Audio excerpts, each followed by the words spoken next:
감사합니다. 오늘 성경 말씀은 출애굽기 이후에 축복의 말씀이에요. 우리가 모세오경을 얘기하면 창세기는 시작, 오리지널, 기원, 출애굽기는 해방, 구원, 레위기는 하나님의 백성들이 살아가는 법도, 민수기는 훈련, 그리고 신명기는 이제 하나님의 백성들이 어떻게 해서 복을 받을 것인가에 대한 말씀입니다.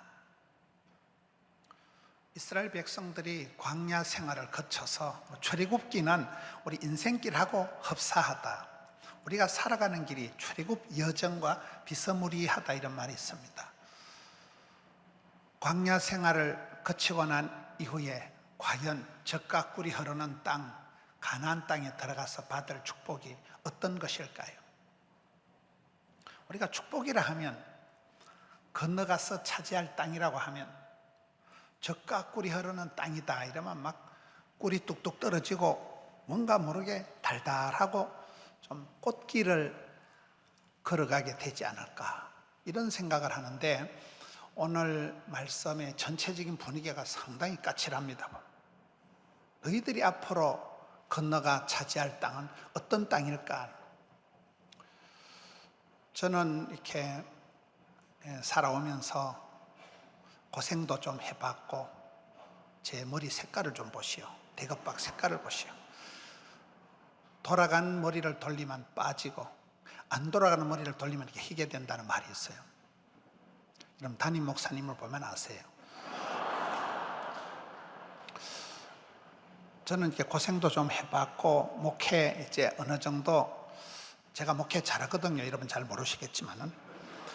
그런데 이제 고생도 좀 끝나고 지금부터는 목회를 좀 쉽게 편하게 해야 되겠다, 이런 생각을 하고 오늘 말씀을 보니까 전혀 아니더라고요. 네가 앞으로 건너가서 차지할 약속의 땅은 젖과 꿀이 뚝뚝 떨어지는 그런 달달한 꽃길이 전혀 아니라는 거예요. 상당히 까칠하게 오늘 말씀이 주어지고 있습니다. 여러분, 코로나가 종식되고 새로운 그런 이제 인생 후반전을 시작하게 되면 여러분 어떨 것 같아요? 이제 고생은 끝나고 징글징글한 시대는 끝나고 뭔가 모르게 좀 달콤한 그런 길이 올 것 같지만은, 오늘 말씀을 통해서 보면 몇 가지 특징이 있습니다. 이스라엘 백성들에게 하나님께서 말씀하시기를, 8절을 보면 너희들이 건너가서 그 땅을 차지하기 전에 먼저 조건이 있습니다. 내가 오늘 너희에게 명하는 모든 명령을 지키라. 첫째가 모든 명령을 지키라는 거예요. 여기 한두 가지를 지키는 게 아니에요. 하나님의 명령, 계명, 말씀, 율법, 하나님의 명령을 빠짐없이 아주 디테일하게 철두철미하게 지키라는 거예요. 제가 일본에 몇 년 전에 한번 가보니까, 일본의 그 오사카 지역에 이렇게 집회를 갔는데, 오사카 지방을 가려고 하면 일본의 그 간사이 공항에 내려서 오사카로 이렇게 가는데, 저를 이렇게 마중을 나온 그 분이 승용차를 안 가지고 오고 버스를 타고 가야 된다더라고요. 왜 그러냐 물어보니까, 그 간사이 공항, 우리 인천 공항처럼 이렇게 다리를 건너서, 바다를 건너서 간사이 공항에 가야 되는데 다리가 부서졌다는 거예요. 다리가 왜 부서졌을까요? 일본에 이렇게 태풍이 자주 오잖아요. 태풍이 올 때는 재난, 그 어려움, 태풍이 왔을 때는 피난 매뉴얼이 있다더라고요. 매뉴얼을 따라야 되는데, 재난이 터졌을 때는 큰 배들이 피난을 가야 되는데 그 다리에서 5km를 떨어져야 된다는 거예요. 근데 그 멍청한 선장 한 명이 설마가 사람 잡겠지 이러면서 2km밖에 배를 정박을 했는데, 이 큰 배가 태풍에 밀리면서 그 다리를 부서뜨린 거예요. 다리가 이렇게 두 개가 있어 쌍방교통을 해야 되는데 하나가 부서져 가지고, 그래서 모든 차들을 통제를 하고 버스만 이렇게 왕복을 하는데, 그 다리를 다시 세우고 그 오사카 지방에 관광객들이며 물류 대란이 일어나서 모든 것이 불통, 먹통, 막통이 된 그 회복 비용이 한 1조 원이 든다더라고요. 근데 1조 원을 그 선장이 한 푼도 보상을 못 받고 그놈이 몽땅 다 물어야 된다는 거예요. 왜? 재난, 피난 매뉴얼을 안 따랐다는 거예요. 이런 보험을 들면 보험 이게 약관이 있잖아요. 모든 게 그렇습니다. 하나님께서 이스라엘 백성들에게 축복의 땅, 약속의 땅을 주실 때 먼저 모든 명령을 지키라는 거예요. 이런 부분이 부담이 되잖아요. 대충 하면 안 된다는 거예요. 모든 명령을 다 지키라는 거예요. 첫 번째 부담입니다. 한국 사람 중에 미국 가서 가장 주류 사회에 근접한 분이 강영호 박사라더라고요. 강영호 박사라고 들어봤어요? 그분이 중학교 때 축구하다가 눈을 다쳐서 완전히 실명을 했습니다. 그런데 포기를 하지 않고 실패는 없다, 포기는 없다. 배추 셀 때 한 포기, 두 포기, 바느질 할 때 실패와 바늘 이라면서 이분이 끝까지 공부를 해서 미국 가서 박사 학위를 받고, 거기는 그 석사모라고 부인이 큰 역할을 하더라고요. 그분이 미국 가서 백악관의 대통령 차관보가 됐습니다. 아들이 2명이더라고요. 큰아들은 아빠가 늘 눈이 아프니까 의과대학을 가서 안과를 전공해서 안과 전문의가 되더라고요. 둘째 아들이 오바마니 미셸이니 같이 그 법대를 나와가지고 역시 백악관의 법률 차관보가 됩니다. 부자지간이 그렇게 미국 가서 가장 성공한 케이스가 없다더라고요. 그 집안에 가훈이 있더라고요. 계명을, 성경을, 율법을, 말씀을 지켜 행하면, 지키면, 순종하면 쓰임받고 행하면 복받는다가 그 집의 가훈이더라고요. 그렇습니다. 신앙의 구호가 5가지 있어요. 믿음으로 구원받고, 순종으로 쓰임받고, 행함으로 축복받고, 겸손으로 보존하고, 사랑으로 이긴다. 이런 구호가 있어요. 말씀을 순종하면 쓰임받고 지켜서 행하는 만큼 복을 받는다는 거예요. 우리가 신앙생활을 하게 되면 보험 약관을 대충 보듯이 그 일본의 그 선장이 매뉴얼을 따르지 않아서 큰 낭패를 보았듯이 우리 신앙생활도 그렇다는 거예요.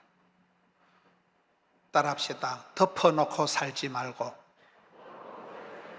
성경을 펴놓고 살자.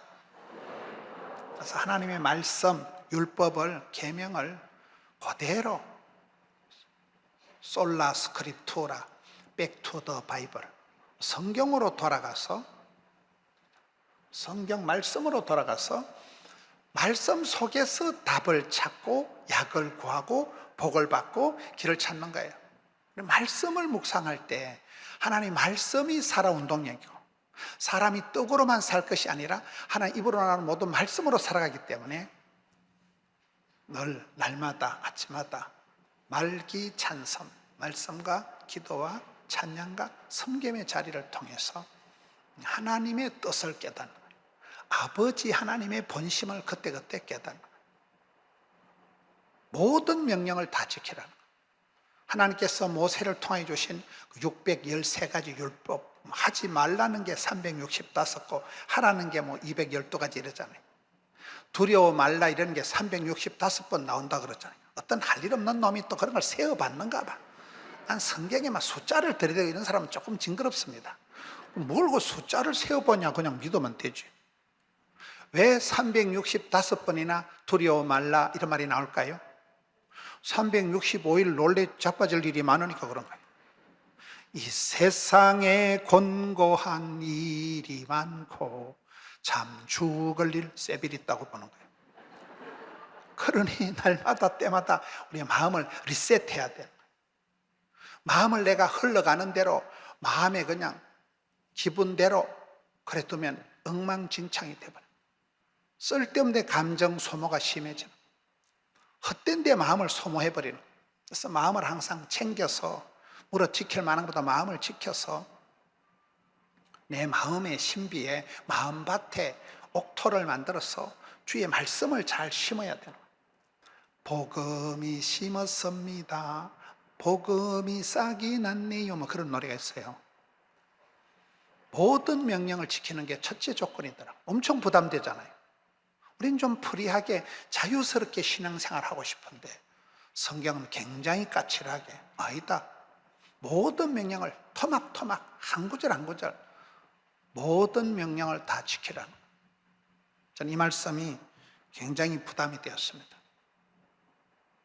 수학에는 공식이 있고 영어에는 용법이 있고 싸움에도 기술이 있고 작업에도 정석이 있고 뭐 이러잖아요.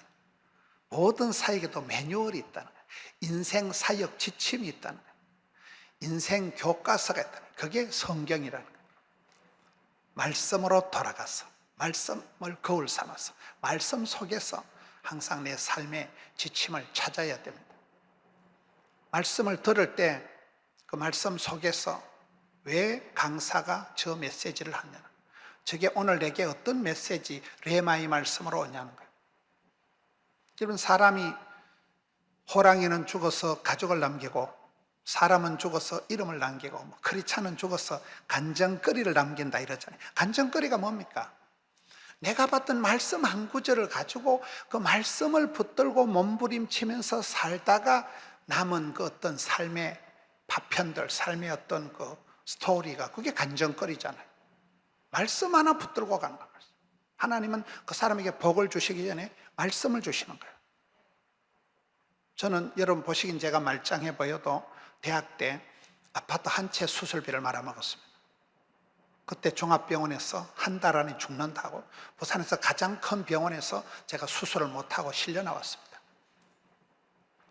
극심한 두려움. 여러분, 한 달 안에 죽는다는데 때가 왔도다 할렐루야 이런 사람이 누가 있겠어요?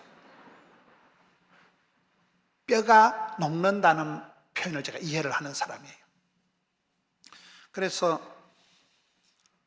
극심한 신경쇠약, 노이로제, 강박관념, 우울증 오토매틱으로 다 오더라고요. 그런 상태에서 제가 실수로 디모데후서 1장 7절을 읽었어요. 하나님이 우리에게 주신 것은 두려워하는 마음이 아니요 능력과 사랑과 근신하는 마음이에요. 나는 지금 두려워서 뼈가 녹는데 우울증, 공황장애, 신경쇠약, 노이로제 다 와버렸는데 죽을 맛인데 하나님이 우리에게 주신 것은 네가 두려워하고 쫄고 떨고 하는 그게 하나님의 본심이 아니라는 거잖아요. 병을 이길 수 있는 능력과 하나님 나를 사랑해 주신다는 그 말씀과 제가 저 말씀을 묵상하다가 그 고비를 지나고 지금까지 살아있는 거예요. 하나님은 여러분에게 그때그때 반드시 메시지를 주시는 거예요. 말씀을 주시는 거예요. 그거이 내게 레마의 말씀, 생명의 말씀, 언약의 말씀, 여기 말씀하신 하나님이 모든 명령이더라. 하나님이 모든 명령.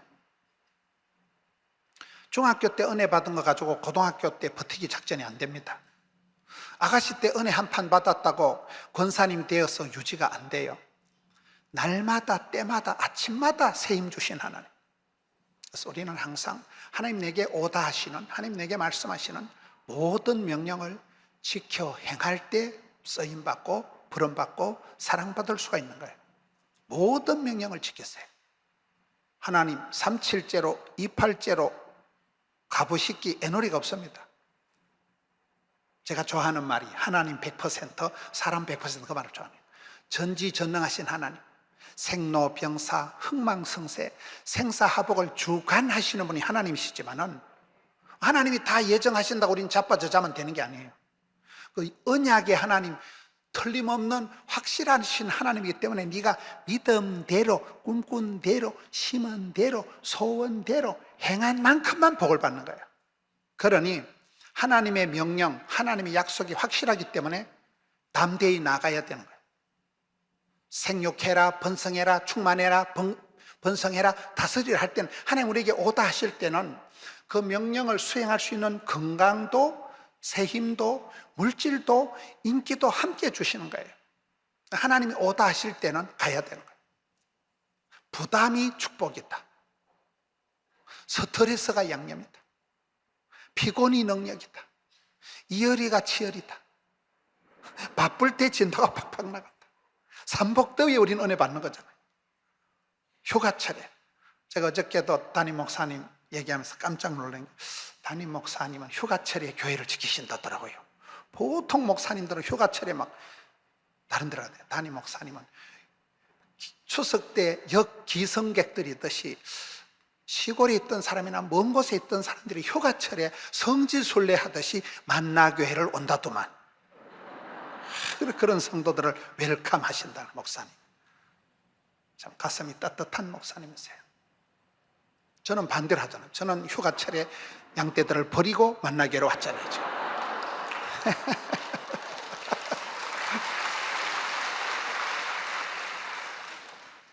모든 명령을 지키라.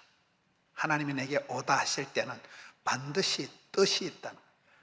하나님은 말씀을 주실 때 그 말씀을 지킬 수 있는 힘도 주시고, 그 말씀을 억지로 지키다 보면 그 말씀을 지키는 중에서 힘이 나고, 말씀이 살아 운동력이 있어서 내 마음의 발동을, 시동을 걸어서 뭔가 모르게 내 삶이 그렇게 우울하고 찌질하던 삶이 내 삶에 발동이 걸려서 에너자이저가 되고 인생 바카스를 만나가지고 뭔지 모르게 사람이 눈에는 총기가 반짝거리고 얼굴에는 화기가 돌고 몸에는 생기가 발랄하고 마음에는 용기가 백배하고 손에는 온기가 따스한 것이 생기발랄 달라진다니까요. 사람이 부담스러운 하나님의 말씀을 순종할 때, 지킬 때 말씀이 나를 질질 끌고 가는 거예요. 그래서 첫째 조건이 모든 명령을 지켜라. 둘째, 오늘 말씀의 8절을 보면 건너가야 돼. 건너가라. 너희가 건너가 차지할 땅에 건너가라는 말씀이 나옵니다. 건너가라. 건너가는 게 뭘까요? 여러분, 인생은 건너가는 과정이에요. 홍해를 건너가는 게 뭐 세례받는 거와 같다 이러잖아요. 요단강 가에 섰는데 내 친구 건너가네. 골로 갔다 그 말이에요. 요단강 건너갔다면 죽었다 그 말이잖아요. 인생은 건너가는 과정이에요. 그렇잖아요. 신앙생활은 뭐냐? 따랐다. 한계를 뛰어넘자. 물을 끓일 때 물이 10도에 30도에 50도에 죄송합니다. 70도에 80도에 끓지 않습니다. 99도 임계점이라 그래요. 임계점에 도달하면 팍 끓는 거예요. 우리의 삶도 그렇습니다. 누구든지 한계가 오는 거예요. 내가 더 이상은 못하겠다. 우리 이혼하자. 이 망할 놈의 회사에 때리쳐 버리겠다. 이번 휴가 끝나고는 희망이 할 거다. 사람은 누구든지 한계가 온다니까요. 체력의 한계가 밀려오는 거예요. 여러분, 저녁에 집에 가서 잠을 주무시는데 막 대가리만 되면 잠이 쿨쿨 온다. 난 그런 인간은 사람이 아니문이다. 이 험한 세상에 코로나가 끝난 것도 아니고 안 끝난 것도 아니고, 사업이 되는 것도 아니고 안 되는 것도 아니고, 몸이 건강한 것도 안 건강한 것도 아니고, 이게 일본 말로 아리까리하고 독일 말로 애매모호, 프랑스 말로 알쏭달쏭, 중국 말로 갸우뚱, 아프리카 말로 긴가민가, 영어로 헷갈리제이션. 내가 지금 건강한 것도 아니고 아픈 것도 아니고, 지금 이때로 행복한 것도 아니고 불행한 것도 아니고, 모든 게 불확실한, 코로나 때는 이게 엉망진창이 돼버렸잖아요. 그래서 집에 가면 몸이 천근만근 무거워도 누워보세요. 점점 눈깔이 말똥말똥 해가지고 잠이 안 와. 그게 정상이에요. 목사도 그런데 뭐 잡사들이 오죽하겠어요. 불면증이 오고 신경이 극도로 날카로워지고, 너무나 난 정상이라 봐. 이러면 약간 우울감이 오고 그러거든. 나는 착한 교인이다 이렇게 생각하면 돼요. 뭔 얘기를 해도 막 끄떡도 안 하고 막 그런 독종 인간이, 지사 빤사 같은 인간이나 그래 살아가지. 누구든지 한계를 느낀다니까요. 그럴 때 신앙생활은 뭐냐? 안 된다, 어렵다, 힘들다, 못 살겠다, 죽겠다, 입방정을 떨지 말고, 안 되면 되게 하고, 10번 찍어도 안 되면 톱을 확 잘라버리라. 저는 마가복음 2장에 중풍병 고치는 본문을 좋아합니다. 전시만시 마비된 중풍을 어떻게 고칩니까? 지붕을 떴잖아요. 이 지붕을 왜 떴습니까? 뭐 생뚱맞게 지붕을 떠도, 여러분 제가 설교인데 어떤 놈 지붕 떠서 돌멩이가 머리에 뚝뚝 떨어지면 좋겠어요? 뭐 때문에 그런 쓸데없는 짓을 할까? 근데 성경은 마가복음 2장을 보면 예수께서 저희의 믿음을 보시고, 지붕을 뜯는 게 왜 믿음일까요? 그게 고정관념을 버리라고 하더라. 고정관념이 뭐예요? 고장난 관념을 버리라는 거예요. 발상전환하라는 거예요.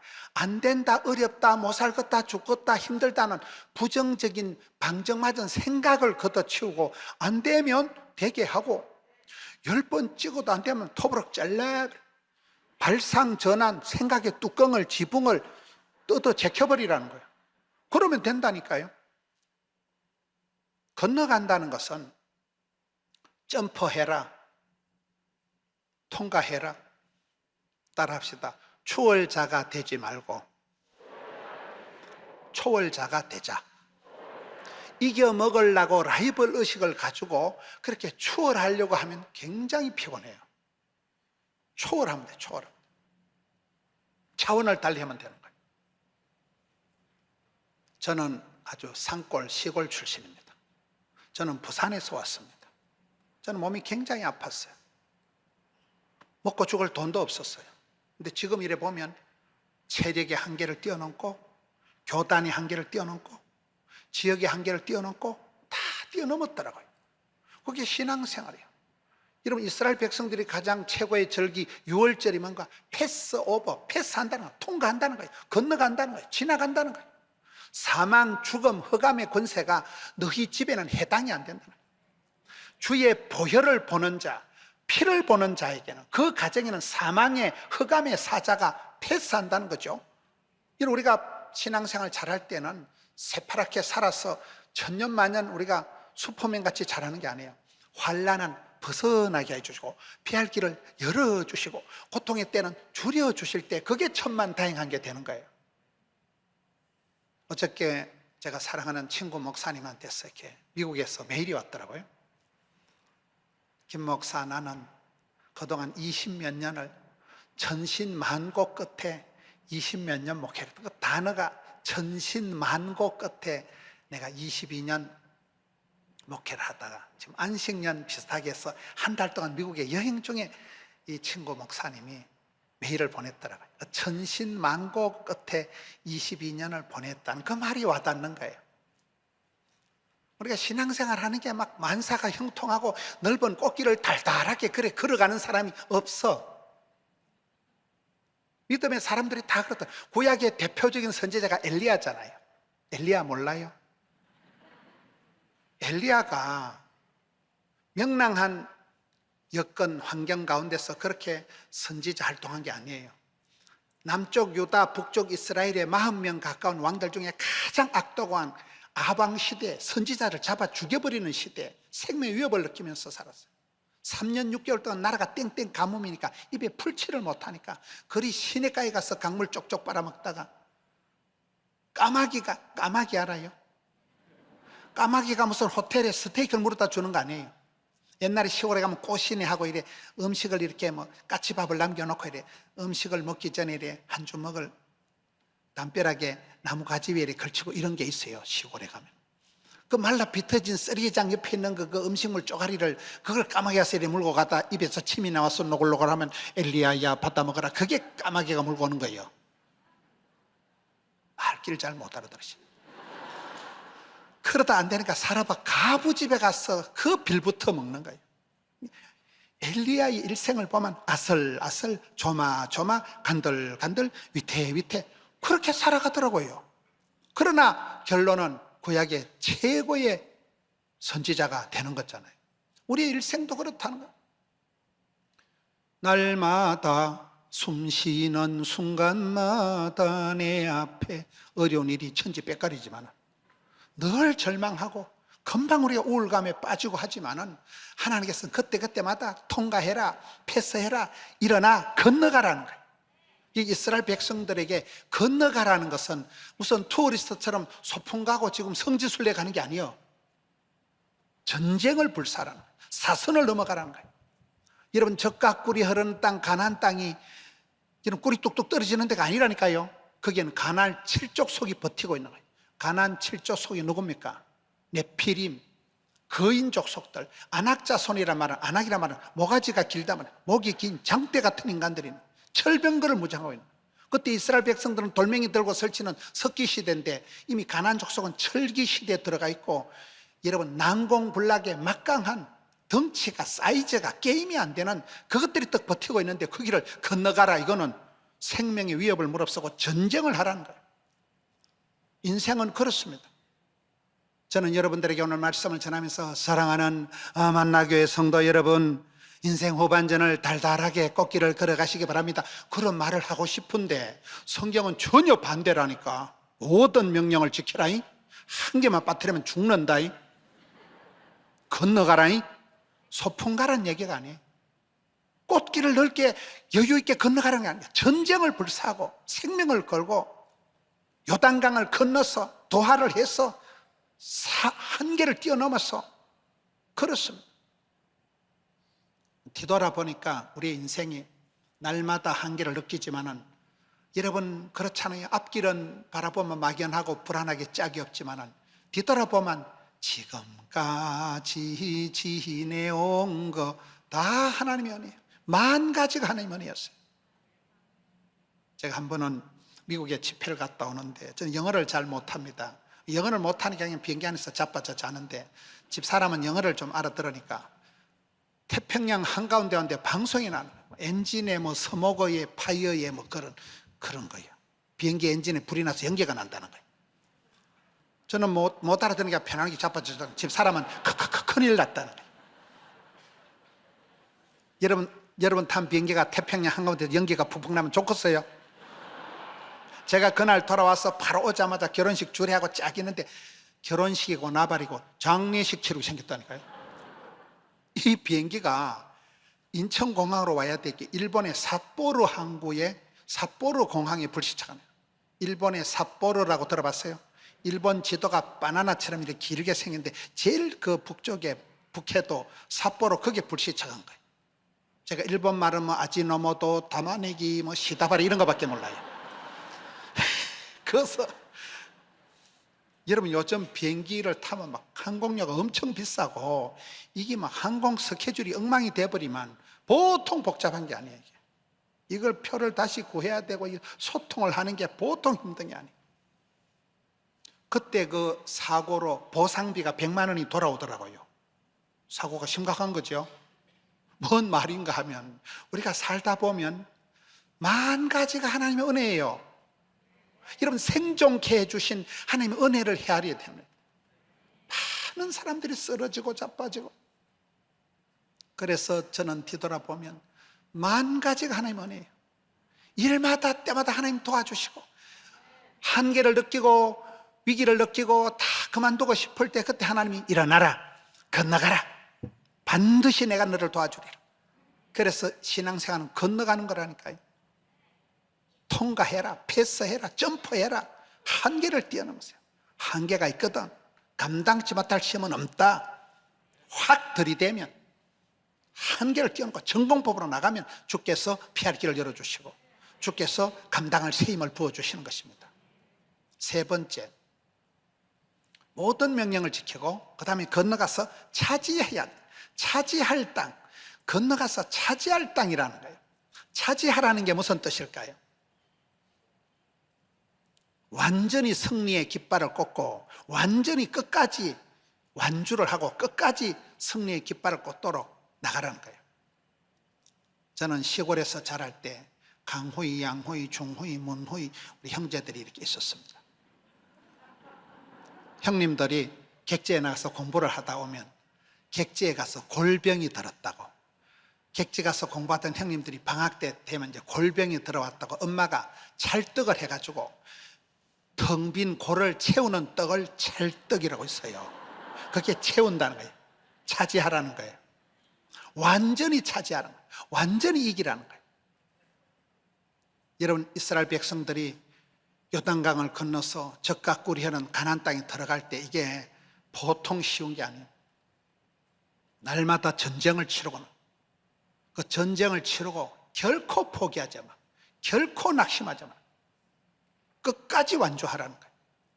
저는 사람들을 보면서 저분이 왜 저렇게 복을 받았을까? 여러분, 큰 사업을 성공한 분 중에 부도의 위기를 안 겪은 사람이 없더라고요. 산전수전을 겪어야 산수가 된다더만. 수많은 우여곡절을 시행착오를 겪고 난 뒤에 노하우가 생기고 그런 거 아니겠어요? 그럴 때 우리가 어떻게 해야 되나? 결코 포기하지 말고, 따라합시다. 참고, 버티고, 개기고, 견디고, 인내하라. 그게 우리 몫이에요. 완전히 차지할 때까지, 완전히 승리의 깃발을 걸 때까지 결코 멈추지 말고, 결코 포기하지 말고. 포기하고 싶을 때가 얼마나 많습니까? 내 다 그만두자. 제가 한 번은 저희 교회에 어떤 분이 와서 찬송을 부르는데, 내가 주인 삼은 모든 건 내려놓고, 아멘. 나는 뭐 내려놓는다고 다 뺏겼지만은, 그런 찬송이 은혜 될 때가 있어요. 우리는 하나라도 올라가려고 애를 쓰는데, 내가 주인 삼, 내려놓을 틈도 하나님 다 뺏어가실 때가 있다니까요. 내려놓음의 자유, 포기의 축복, 지는 것에 이김이 있는 거예요. 결단코 완주할 때까지는 손을 놓지 말라는 거예요. 건너가서 그 땅을 완전히 장악하라는 거예요. 완전히 찾아 승리의 깃발을 꼽는 거예요. 최후 승리 얻을 때까지. 여러분, 성도들이 우리가 살아갈 때 일마다 때마다 잘 되는 건 아니라는 거예요. 엎어지고 자빠지고 별꼴이 다 있는데 최후 승리는 주님이 보장해 주신다는 거예요. 그때까지 내가 기다려야 돼. 그때까지 내가 포기하지 않아야 돼. 네 번째, 후손을 위해서 준비해야 된다. 오늘 말씀해 보면 너희 후손을 위해서 준비해야 된다. 여호와께서 너희의 조상들에게 맹세하여 그들과 그들의 후손에게 주리라고 하신 땅이 바로 이 적각구리라는 땅, 가나안 땅이잖아요. 오늘 우리가 다음 세대를 가장 걱정을 합니다. 어떤 통계에 의하면 2035년이 되면 교회학교, 주일학교가 제로가 된대요. 지금 한국 교회에 많은 교회들이 아예 중고등부가 없어졌습니다. 중고등부가 한 명도 없다는 거예요. 최근에 이렇게 가슴 아픈 일이, 코로나가 계속되니까 많은 개척교회들이 문을 닫고 더 이상 월세를 못 내고 이래서 개척교회를 문을 닫고 그 교회의 그 목회자들 가족이 저희 교회를 온 가정이 두 가정이 있더라고요. 가슴이 아픈 거예요. 목사님이 이제 목회를 접고 아버지가 뭐 하시노? 그냥 계신대요. 그 대학생 딸을 우리 교회로 보낸 거예요. 좀 시대가 그런 시대입니다. 다음 세대가 좀 심각합니다. 주일학교가 씨가 말라버린 거예요. 여러분 교회같이 이렇게 큰 교회는 그런 걸 덜 느끼지만 어린 애들한테 뭐 그 줄 게 없어요. 이런 교회가 어린애들이 빽빽거리고 애들이 울고 이런 교회가 소망이 있는 교회일까요? 머리가 저처럼 허연 어른들만 앉아가지고 분위기가 장송곡 부르듯이 그렇게 예배 드리는 데가 소망이 있을까요? 그렇습니다. 여러분들이 후손에게 물려줄 땅이기 때문에 그 적각구리 흐르는 땅은 내 시대에 내가 잘 먹고 잘 살 땅이 아니라 내 후손들에게 물려줘야 되기 때문에 지난주에 담임 목사님이 교회 의자도 다 정리하고 꽃단장을 하고 참 잘하시는 거라고 봐요. 의자 하나 더 놓는 게 문제가 아니고 좀 여유 있게 또 개인 의자 앞에 오시고 일어나서 찬송하기에 지장 없도록 그렇잖아요. 여러분 다음 세대를 위해서 후손을 위해서 우리가 노력을 해야 돼요. 엄마 아빠 시대 잘 살고 다음 자식들은 복을 못 받는 걸 은혜의 막장이라 하더라고요. 여러분 성경에 천대까지 출애굽기 20장 6절에 하나님을 사랑하는 자, 그 계명을 지키는 자, 그 천대 원어에 수천대까지 오래오래 가야 된다. 오래오래 길게 곱게 넓게 그렇게 복을 받아야 된다.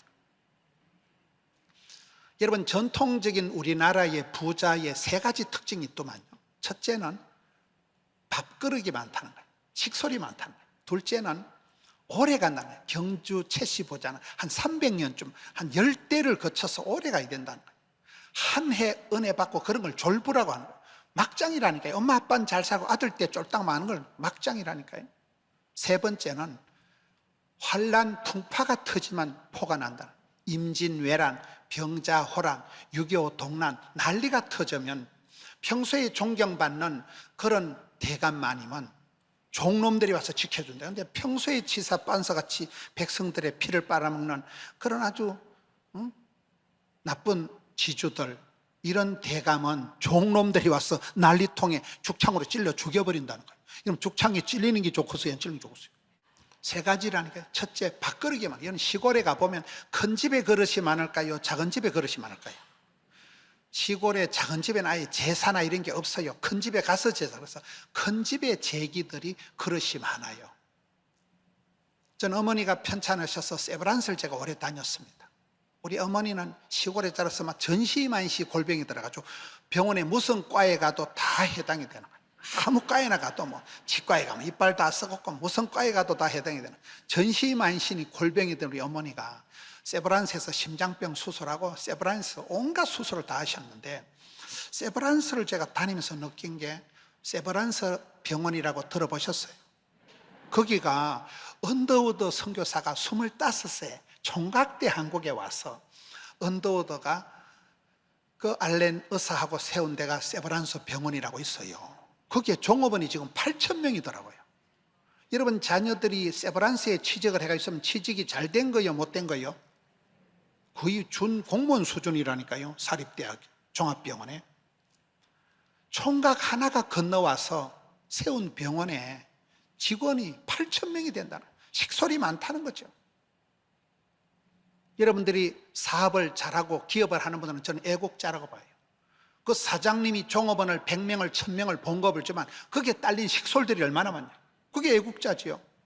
나라를 먹여 살리니까요. 식솔이 많을 때 섬기는 사람들은 밥그릇에만 항상 주는 자가 복이 있고 섬기는 자가 큰 자고, 여러분 교회처럼 항상 흘려보내는, 저는 그런 부분에서 제가 김병삼 목사님 너무나 존경하고 참 만나교회가 앞서가는구나. 두 번째, 오래 가야 된다니까요. 여러분 당대만 잘 먹고 잘 사는 게 아니라 수천 대까지 오래오래 길게 곱게 이어지는, 바톤이 이어지는, 연결이 되는 이런 사역을 하기 위해서 여러분 교회를 꽃단장을 하고 다음 세대가 편안하게 예배할 수 있도록 다음 세대를, 후손을 위해서 여러분들이 신경을 써야 된다는 거죠. 마지막으로 젖과 꿀이 흐르는 땅. 여러분 오늘 말씀에 보면 너희들이 건너가 차지할 땅은 젖과 꿀이 흐르는 땅이라는 거예요. 젖과 꿀이 흐르는 땅은 어떤 땅일까요? 이건 산지를 얘기하는, 산지를. 여러분 갈렙이 산지를 내게 주옵소서 할 때 산지가 좋은 땅일까요, 나쁜 땅일까요? 한국 사람들은 죽었다 깨도 몰라. 성지순례를 가보면 알 수 있는 게, 여러분 왜 산지를 내게 달라 하느냐. 산지가 우리가 봤을 때는 험한 산 꼭대기가 뭐가 좋겠어요? 그야말로 그 험한 땅이에요. 그러나 성경에는 산지가 좋은 게, 여러분 네가 건너가 차지할 땅은 산과 골짜기가 있는 땅인데, 오늘 말씀에 보면 산과 골짜기가 있어서 하늘에서 비를 내는 흡상, 산골짜기가 뭐가 좋을까요? 이건 이스라엘의 우리가 성지의 지형을 이해를 못하고는 이 말씀을 이해를 못하는 거예요. 여러분 갈렙이 산지를 내게 달라 할 때 이건 최고의 기도예요. 최고의 기도. 친구 여호수아, 네가 막 대권은 네가 차지하고 좋은 건 네가 다 하고 나는 나는 산지 특공대 대장 내가 지원한다. 내가 지금 85세인데 아직 그 이팔 청춘이다. 40년 전에 가데스 바네아 그때나 지금이나 쌤쌤이다. 까딱없다. 완전히 청년 노익장을 가지고 갈렙이 85세에 산지를 내게 달라고 하잖아요. 그 산지가 바로 젖과 꿀이 흐르는 땅인데, 여러분 군사적으로 높은데 산지가 유리합니다. 고지를 점령하기 위해서 전쟁을 하는 거잖아요. 몰라요? 전쟁은 고지를 차지해야 되는 거예요. 예루살렘 예루살렘 그 거룩한 성 캐슬. 예루살렘 자체가 산성이에요. 성경 성지 순례를 가보시면 예루살렘 자체가 높은 산성에 있어서 안전지대다 이 말이에요. 군사적으로 가장 안전한 데가 산지예요. 산지. 두 번째, 기후상으로 산지가 시원해요. 요르단이나 중동 지역에 가면 아파트가, 높은 산에 있는 아파트가, 시원한 아파트가 비싼 아파트예요. 밑에는 더워. 비가 오면 산지는 안전하지만 오히려 밑에는 확 쏠고 내려간다. 군사적으로, 기후상으로, 또 이스라엘의 지형이 헐몬산, 만년설이 있는 헐몬산에서부터 얼음물이, 눈물이 녹아서 내려오면서 이게 밑으로 와가지고 산지에서 샘이 뻥 터지는, 샘이 터지는 데가 산지예요. 미국의 샌프란시스코다 여행을 해보시면 그냥 누런 잔디밭이 있어요. 누런, 사막 땅이니까 누런 잔디밭인데 가다 보면 가뭄에 콩나듯이 파란 나무가 몇 그루 있는 데는 거기에 샘이 터지는 데예요. 샘이 터지니까 나무가 자라고 거기에 마을들이 형성되면서 사람이 사는 거예요. 성경의 축복은 물이거든요. 물된 동산, 시냇가에 심겨온 나무, 12샘, 샘 곁에 심은 가죠. 물이, 사막 땅에는 물이 생명수잖아요. 산지에서 샘이 터진다니까. 성경에 보면 산 위에 마을들이 있는 거예요, 성경에. 그래서 여기에 산지를 달라 하는 거예요. 젖과 꿀이 흐르는 땅은 왜 산지일까요? 산 꼭대기가 일교차가 심하니까. 거기는 밤에는 춥고 낮에는 덥고 일교차 때문에 거기 이슬방울이 땡글땡글 맺히잖아요. 새벽이슬 같은 청년이라는 것은 어느 날 갑자기, 제가 어린애인데 어느 날 갑자기 선생님이 되고 갑자기 청년이 뿅뿅 나타나는 그걸 새벽이슬 같은 청년이라 하거든요. 새벽이슬이 아침에 영롱하게 이슬방울이 땡글땡글 맺히면 그 습도가 있기 때문에 그 풀이 자라고 그 풀을 뜯어먹는 양의 젖을 짜서 젖과 꿀이 흐르는 땅. 그 꿀은 대추야자. 애들이 중동에 단기 선교 갔다 오면 선물 살 때 보면 대추야자가 엄청 달어. 꿀과 같이 달아서 그걸 젖과 꿀이라고 할 때는 그렇게 얘기하는 거예요. 뭔 얘기를 이렇게 복잡하게 하는가 하면, 여러분, 우리가 건너가 차지할 땅, 우리가 앞으로 헤쳐나가야 될 미지의 세계가 결코 달달한 꽃길이 아니고 산꼭대기가 붙어 있다는 거예요. 너희가 예전에 애굽 땅에서 같이 넉넉하고 물이 철철 넘치는 그런 땅이 아니라는 거예요. 이건 산꼭대기를 해서 개척정신, 도전정신, 모험정신을 가지고 올라가야 될 땅이라는 거예요. 그래서 젖과 꿀이 흐르는 땅은 그냥 달달한 꽃길이 아니고 산지, 험악한 산골짜기가 버티고 있는데 하나님이 그걸 통해서 우리를 연단하시는 거예요. 평지가 아니라 산지에서 눈을 들어 산을 보라. 하나님께서 이른 비로 늦은 비로 비를 내려주셔야 비로 농사가 되는 것. 저는 오늘 말씀을 통해서, 저는 이 말씀을 보면서 제 목회 사역을 이렇게 달리했어요. 난 고생 많이 했으니까 이제 좀 편안하게 수월하게 목회를 해야지 하던 생각을 접어버렸어요. 주여 산지를 내게 주옵소서. 주여 건너가게 하여 주옵소서. 주여 끝까지 이 길 끝에서, 나의 가는 이 길 끝에서 나는 주님을 보리라. 영광의 내 주님. 그때 보자 이 잡것들아. 지금은 그 시기 하지만 이 길 끝에서 완주하잖아. 완전히 차지할 때까지 주님 붙들어 달라는 거예요. 이 5가지를 통하여서 여러분, 다가올 미래를 마냥 낭만적으로만 생각할 수 없는 거예요.